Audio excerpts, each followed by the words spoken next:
Hello there, this is Swift, bringing you another game of Dawn of War 2 Elite Mod. You bet you thought there wouldn't be a second. Well, we're back here on Vulcan Pits, which just so happens to be another one of my maps, which is pure coincidence of course, where we see Alice, otherwise known as Piano, playing as the Tau Commander, versus the Tenso, playing as the Lord General. And I do believe this is the Mordian Iron Guard skin for Elite Mod. One of my least favourite, must say. So the Tenso is already in my bad books, but thankfully we have these Vior'la Tau Fire Warriors over here. So, Vulcan Pits.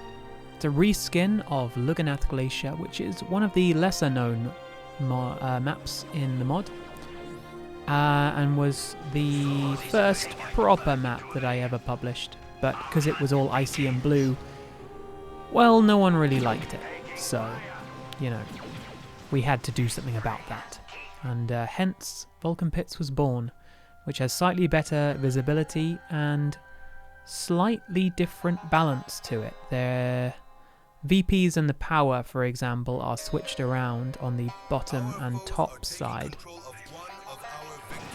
And sorry, I think I just heard the Tau announcer for the first time. That's super weird. Anyway, here we see Lord General versus the Tau Commander, which actually kind of strikes me as sort of a similar matchup. We have the Lord General, as you can see, incredibly aggressive with that melee staying power that he's got, with being able to reinforce on the field, and just the sheer melee damage he's able to put out is not super high, but it is sustained. And he has a kind of interesting mirror in the Tau Commander, who operates in a similar way, similarly tanky with 800 HP, obviously can't reinforce on the field, but does have that burst cannon putting in very nice damage, and these guardsmen not standing in cover are going to know why the burst cannon is something to be feared. Very even game so far, 491 to 466 VPs. Interesting that Tenso has dropped so many VPs early, but the Crisis Battlesuit Commander is forced off and is buying the airbursting fragmentation launcher, so that'll be very interesting to see. And we also see some gun drones coming out, so this is going to be very interesting. Double Fire Warriors and gun drones. Very different to the last game I covered, which completely skipped past those. And the Tenso gone for triple guardsmen and spotters. Curious setup here from these Pathfinders who will be forced out. They're kind of caught on the wrong side of cover. And these double Fire Warriors are just moving around as a block, able to just completely outshoot the guardsmen. Interesting to see there's no Sentinel coming out to tank these pulse carbine shots. Instead relying on the spotters, which, you know, it does make a lot of sense.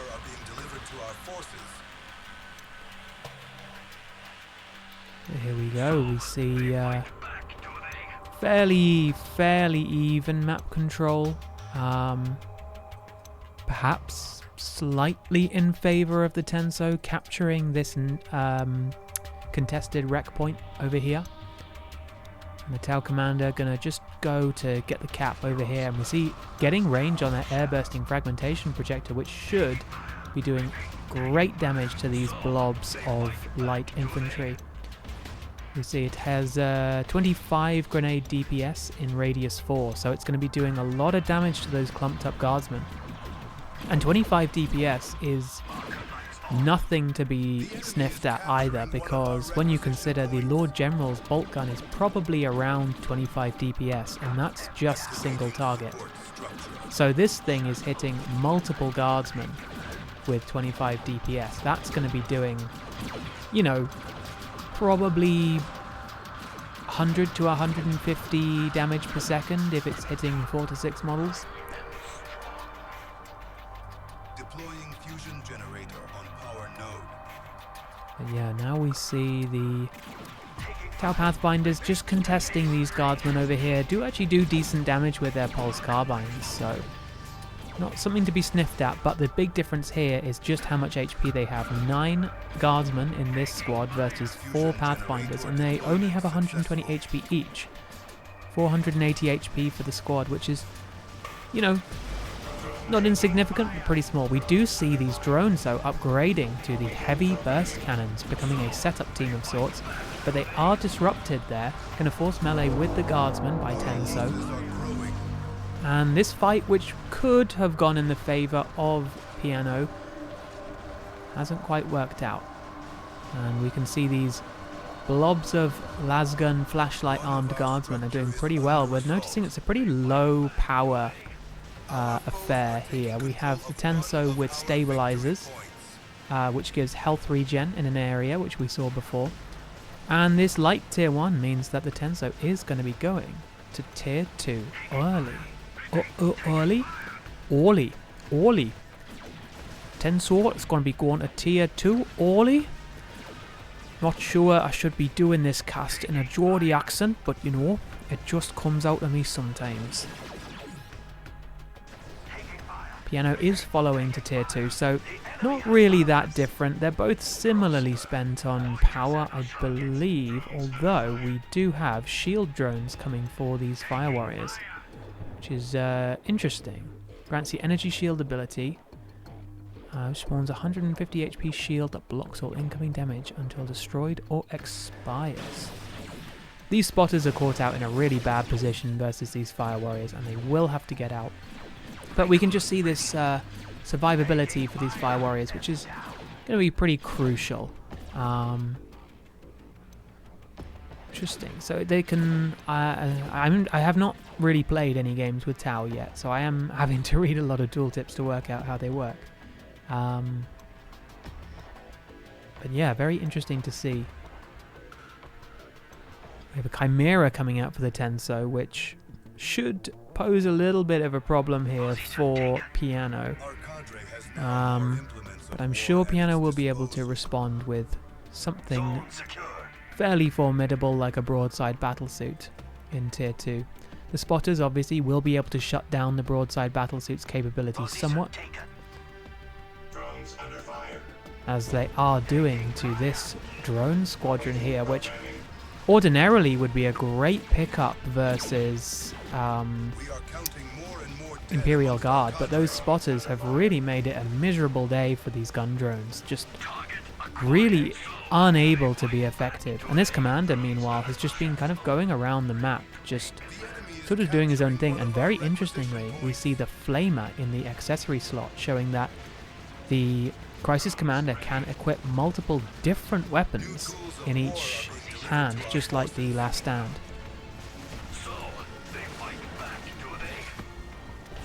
Very interesting.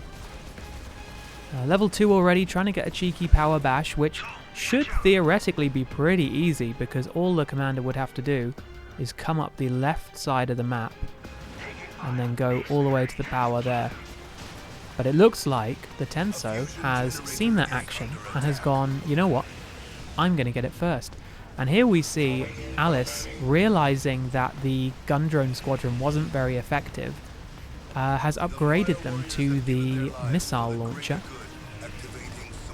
which is essentially an anti-vehicle weapon. As you can see, it's not really doing anything to these guardsmen, but it was terrifying the Chimera there, forcing it back to base. Now we see the commander just sort of chipping in from a distance, but these guardsmen, even unupgraded, are able to do stinky damage to this power node. As you can see, 3 generators wiped. Alice is going to have to be very careful, because if even one of those guardsman squads gets a flamer, it could become very, very expensive. Interesting to see there's a bunker in base.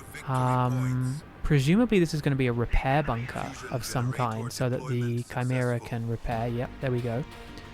Very interesting play nonetheless to see a repair bunker coming in for the Imperial Guard, given that there are 3 guardsman squads, but I'm guessing that the Tenso wants that Chimera to have essentially as much uptime as it possibly can. These spotters are going to take a little bit of damage, are going to be forced off. It's very dangerous what they're doing. They drop a model trying to get that disruption, and it really doesn't achieve a lot. The Fire Warriors are taking a bit of tick damage if they do lose a model, but they are just going to move off to cap something else in the meantime. So a little bit of a greedy play there. This is presumably the energy shield, I think, that is being spawned. Apologies, I'm not very good. This command is going to die. Just incredible outmaneuver there by the Tenso. And the Tenso is one of those players who, I think Imperial Guard is like one of their strong suits. You know, they've been an Imperial Guard player for many, many years. They could... we're not quite there to force melee, but it might not even be necessary. These Tau Fire Warriors, extremely low, 1 HP, they do go down. That's a massive pickup there. Getting the Commander, getting the Fire Warriors, this is actually turning the tables a little bit. But what we do see coming out is another gun drone squadron. No, actually, my mistake. It's one gun drone squadron. And the other gun drone is bugged and is not a real unit, so never mind. But more interestingly, Krutox Riders, who should be doing some major damage. As we can see, Piano decided that, do you know what? Tier 2 is lame and overrated. What we want is Tier 3, because these Krutox Riders are able to do significant damage. We do see the global barrage coming down there for Piano, but does slightly miss it. Nonetheless, though, these Krutox Riders are going to be doing some pretty nice damage, and they're going to be able to just eat that Chimera for breakfast with the autocannon damage weapons and the heavy melee. Do you see a little tussle here between the spotters and the Pathfinders? I'm a little confused because I think the spotters were used very well earlier in the game, and now the Tenso has almost forgotten about them. Not really sure quite what's going on there. You see this commander just kind of being annoying. It's interesting, the commander's not really played a huge role in many of the fights. They've just mostly been there to kind of irritate Tenso, if anything. And we see Ogrins coming out in Tier 2 now for Tenso,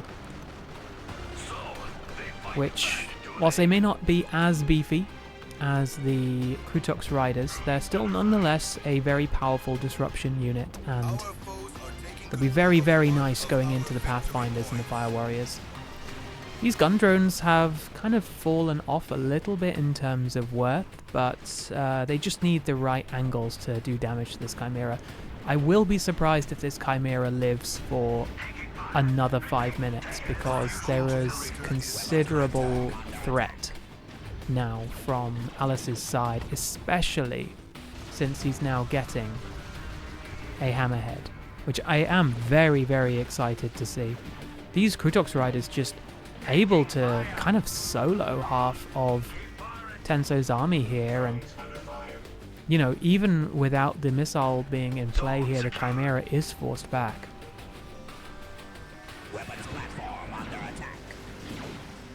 I am increasingly thrown off by the Tau announcer. I don't know if the Tau announcer is voiced by someone or if it's like an AI voice. If it's an AI voice, then that's big cringe. But here we see the Hammerhead coming out with the Ion Cannon equipped as of standard. And what a lovely model this is. I don't know if this is... I'm guessing it's the Dawn of War 1 model retouched. But it's very interesting. I like the little blue nodules it has on the side. And we see it should be able to just sort of poke in to this engagement, doing just a little bit of long-range damage. We see it fire off its little barrage.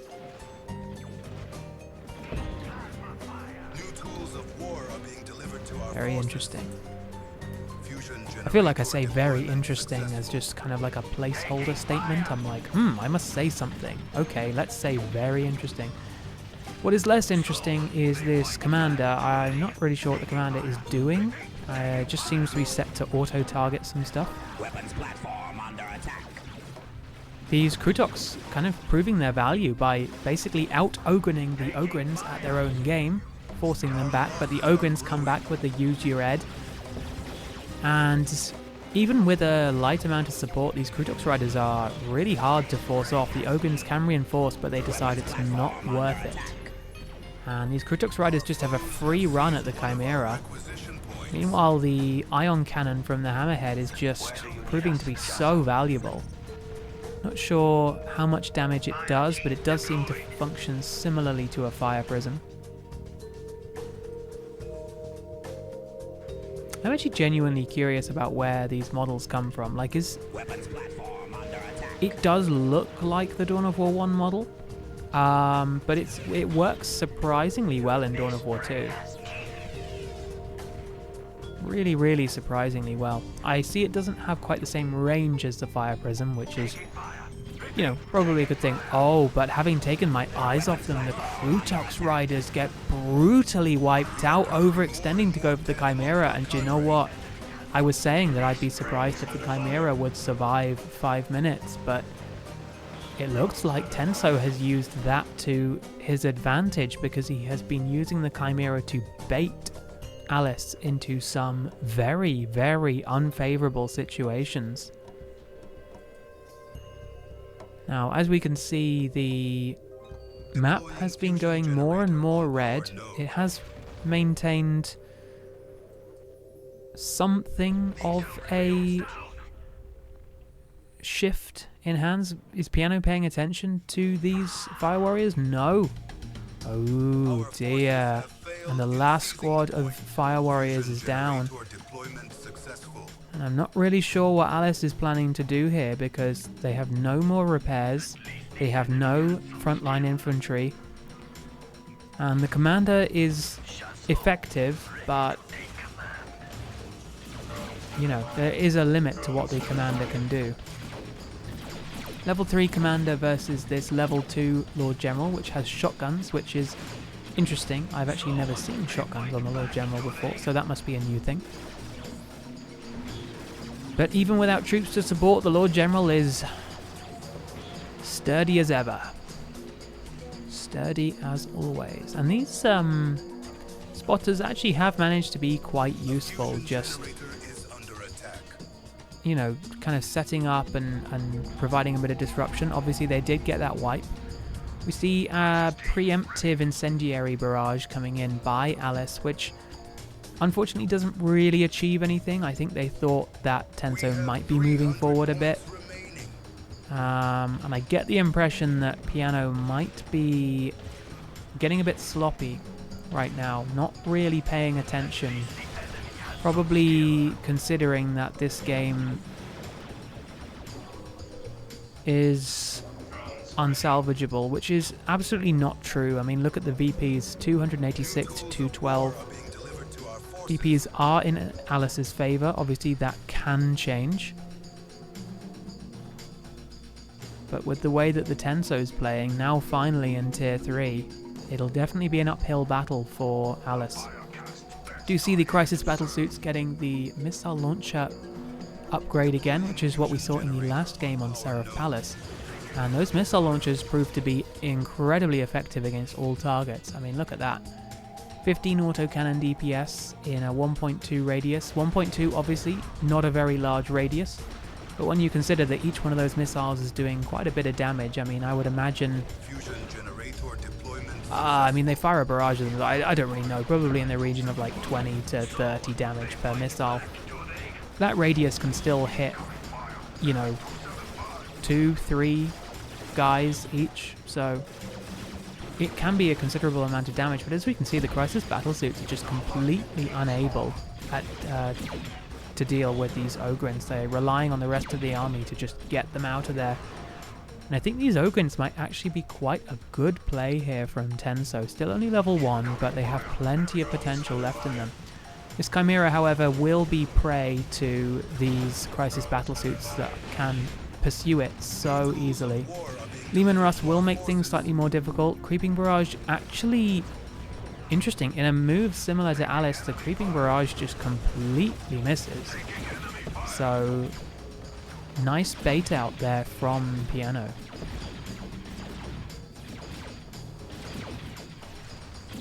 Leman Russ just kind of poking, but is forced off, and Alice gets another gun drone squadron, which looks like it's going to be used for capping, but I don't think it's going to be getting much of a cap here, given what's going on.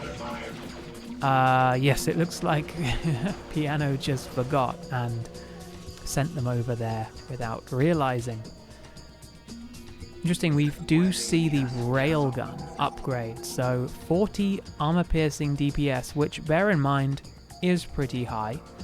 And this one does have a small AoE to it, but similar to a Fire Prism, it's going to be doing more like a focused blast. I don't know whether it has like a firing mode where it can switch to like a dispersed shot or something, but I don't think it can. I think it's stuck in the one mode, which frankly is fine. I mean, it's basically like a lasgun? Oh my god, can you imagine a lasgun predator? Just a predator, but it just has twin-linked lasguns. Scary. Terrifying. Whatever would we do? You know, like what? That'd be like an 8 DPS piercing predator? Wow. The heavy bolters would do more damage. Do you see these Crisis battlesuits trying to get a cap on this requisition point in the mid, but they are out-damaged and outgunned, and they are going to have to get out there. Really do need to heal. Obviously, these guys cannot retreat. And very interestingly, we see these very effective Ogryns being upgraded into Bullgryns. They didn't level, so they haven't lost anything by being upgraded.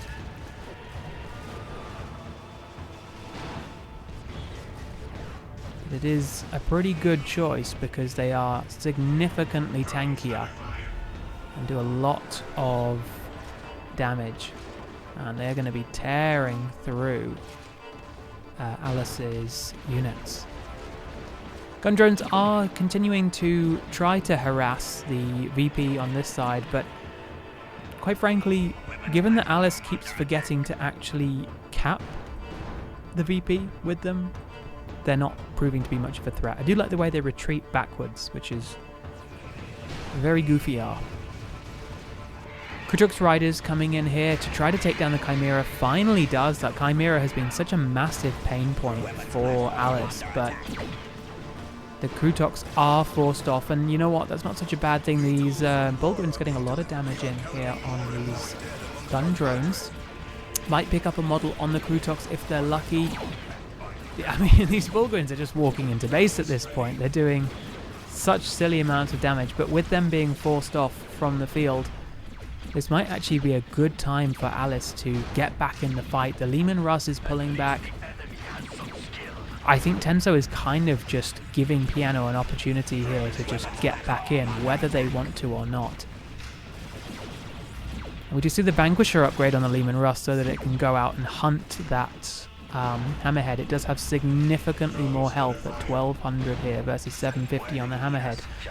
And it may go down, but Piano may also lose the Krutuk's Riders in the process. So incredibly low right now, focusing them with plasma guns.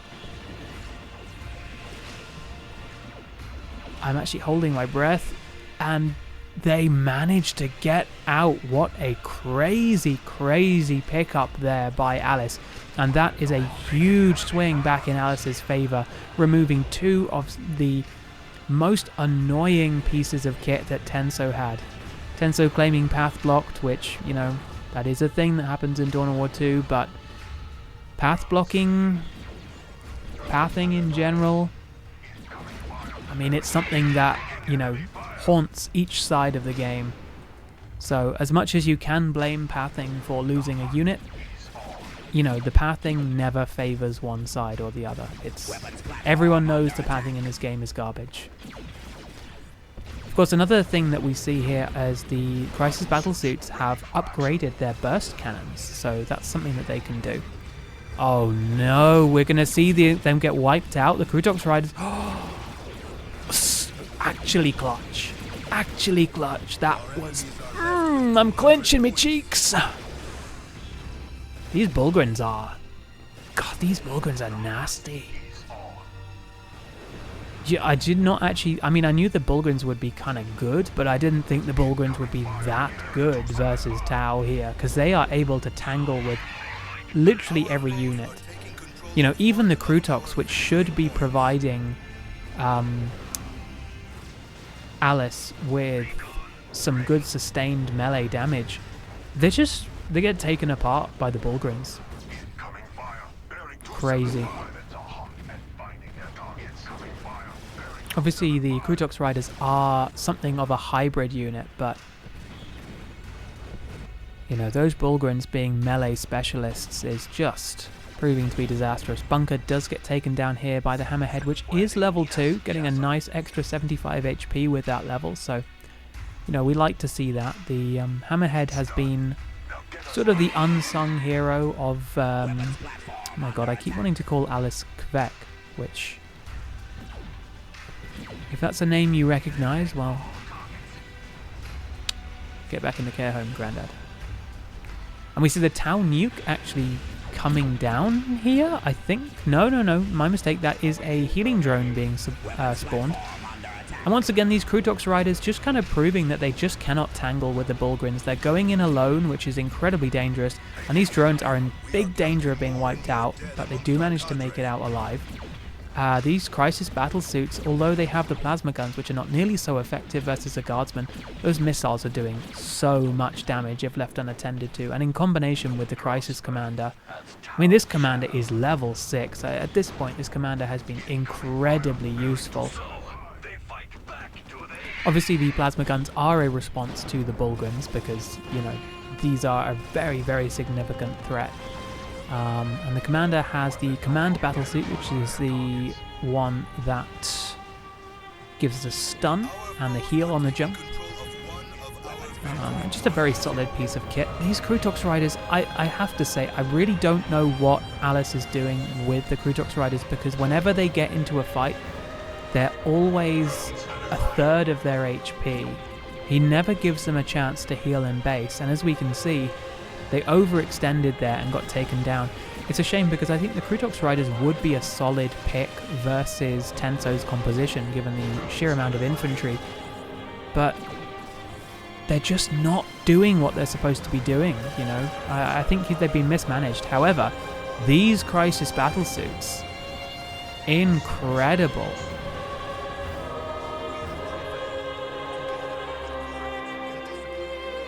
And we see a win picked up here by Alice against all odds after an absolutely shocking Tier 2. The Tenso, after losing the Lehman Russ, throws in the towel. Did the game need to end here? I think that's your call. Obviously we can't get in the minds of the players, but it must be said, I think there was more fight here by the Tenso. I mean, the power, they had incredible amounts of it by the end. I think maybe getting another Lehman or something similar, dealing with those Crisis Battle Suits, I think this game could have gone very differently. But unfortunately, Tenso has thrown in the towel. The game has been called, and Piano picks it up on Vulcan Pits.